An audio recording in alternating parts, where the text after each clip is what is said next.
انور رضا صاحب، پہلے جب پی ٹی ایم کی گورنمنٹ تھی مولانا ان کے ساتھ تھے، یہی پی ٹی آئی بہت بری تھی، ان میں سارے مسائل بھی تھے، کیڑے نظر آتے تھے ان میں، لیکن ابھی مولانا ان کے بہاف پہ دھمکی دے رہے ہیں. وہ کہتے ہیں کہ ہم صرف پارلیمنٹ میں نہیں، پارلیمنٹ سے باہر بھی مشکلات پیدا کر سکتے ہیں. یہ میسج کس کو دے رہے ہیں اور کس قسم کی مشکلات وہ پیدا کر سکتے ہیں؟ بہت شکریہ سلما. یہ میسج تو اسٹیبلشمنٹ کے لیے ہے، کیونکہ اس کی بنیادی وجہ یہ ہے کہ یہ سیاسی جماعتوں کو تو میسج دیا نہیں گیا، اور آپ کو پتا مولانا فضل الرحمان کے پاس سیٹ پار موجود ہے، اور دوسرا وہ پاکستان تحریک انصاف کے ساتھ ان کی قربت بڑھتی چلی جا رہی ہے، اس بنیاد پر بھی وہ بات کر رہے ہیں. لیکن مولانا فضل الرحمان صاحب بڑے زیرک شخص ہیں، وہ اس طرح کریں گے نہیں. وہ صرف بیانات کی حد تک اس طرح کی گفتگو کیا کرتے ہیں، عملاً وہ ایسا نہیں کریں گے. انہیں بھی پتا ہے کہ عملاً ایسا کرنے سے ان کے لیے بھی مشکلات میں اضافہ ہو سکتا ہے. سیاست میں آپ کے فیصلے اور وقت بڑا میٹر کرتا ہے. آج وہی سیاسی جماعت آپ کو پتا ہے کہ بہائنڈ دی بار ہے کہ جو اقتدار میں بیٹھا کرتی تھی. بانی پی ٹی آئی نے بہت سارے ایسے فیصلے غلط کیے جن کی بنیاد پر نہ صرف ان کی جماعت کو نقصان پہنچا بلکہ آج وہ بھی جیل میں بیٹھے ہوئے ہیں. اگر وہ بھی وقت پر صحیح درست فیصلے کرتے تو آج وہ بھی باہر ہوتے. لیکن پھر بھی ان کی ایک جماعت پاپولر جماعت ہے، وہ پارلیمنٹ کے اندر موجود ہے. آپ نے اپنے انٹرو میں بات کی تھی کے پی کے وزیر اعلیٰ کی. اب انہیں یہ سمجھ آ چکی ہے کہ ہمیں پارلیمان کے اندر بیٹھ کر گفت و شنید کرنی ہے، مذاکرات کرنے ہیں، ڈائیلاگ کرنے ہیں، اور ہمیں عدالتوں میں اپنے کیسز کو لے کر جانا ہے. پارلیمنٹ کے اندر تو پی ٹی آئی ایگزسٹ نہیں کرتی. نہیں، وہ سنی اتحاد ان کے ساتھ ہے، سنی اتحاد کونسل کے ساتھ. آپ کو پتا ہے ایوری باڈی نوز کہ سنی اتحاد کونسل کون ہے.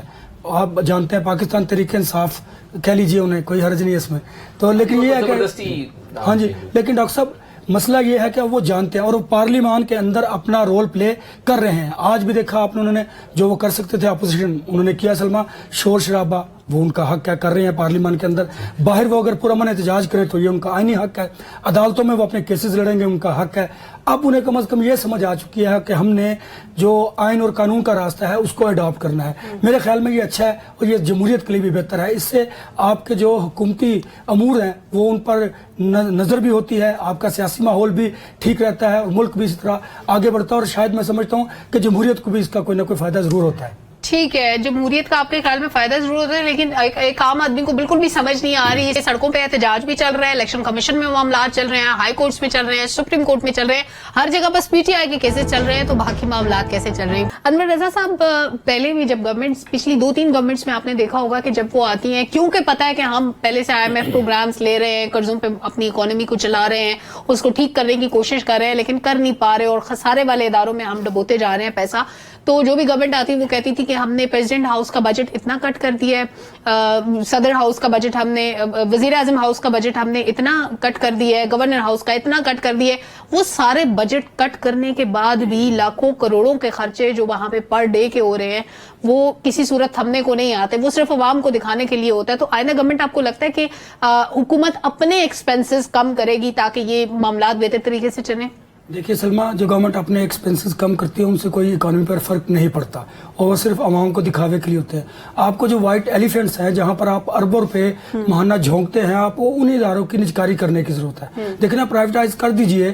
آپ ریلوے کی مثال آپ دے رہی تھی اپنے انٹرو میں، تو ریلوے میں جب آپ پرائیویٹائز کرتی ہیں ٹرینز کو تو وہ آپ کو منافع دیتی ہیں، لیکن اس سے ہوتا کیا ہے کہ عوام کو جو سستی ٹرانسپورٹ تھی وہ مہیا نہیں ہوتی. لیکن اس طرح آپ پی آئی اے کو دیکھ لیجئے، اس کو اسٹیل ملز کو دیکھ لیجئے. ایسے بہت سارے ادارے ہیں جن کی آپ کو نجکاری کرنی پڑے گی. نہیں کریں گے تو اربوں روپے آپ وہاں پر جھونکیں گے. دوسری بات، آپ نے ایڈمنسٹریٹو فیصلے کرنے ہیں، وہ آپ کرتے نہیں ہیں. بجٹ کم کرتے ہیں، وہ مائنر سا ہوتا ہے، آٹے میں نمک کے برابر. اس کا کیا فائدہ مجھے بتائیں، عوام کو کیا فائدہ؟ آپ کی پالیسیز کا تسلسل نہیں ہوتا جس سے آپ کی اکانومی آگے نہیں بڑھتی. اس طرح کے بہت سارے ایشوز ہیں جن کو ایڈریس کرنے کی ضرورت ہے. تو آپ دیکھیے نا، اب ڈاکٹر صاحب بتا رہے تھے محمد اورنگزیب صاحب کا، آپ کو چاہیے ایسے لوگ چاہیے جو آپ کو ملک کی اکانومی کو آگے لے کر چلے. نہ صرف اکانومی کے لیے بلکہ آپ کو دیگر اداروں میں دیکھنا، اگر آپ نے انٹیریئر منسٹر لگانا ہے تو سیکیورٹی ایکسپرٹ لگانا چاہیے. آپ کو ایسا شخص لگانا چاہیے جو پاکستان کے حالات کو بہتر کر سکتا ہو، جس کو پاکستان کے حالات کے بارے میں علم بھی ہو. اس طرح کی پولیٹیکل جو آپ پوسٹنگ کر دیتے ہیں اس سے نہ صرف ادارے ڈوبتے ہیں، اداروں کو نقصان ہوتا ہے، آپ کے ملک کو بھی نقصان پہنچتا ہے. بالکل ٹھیک ہے.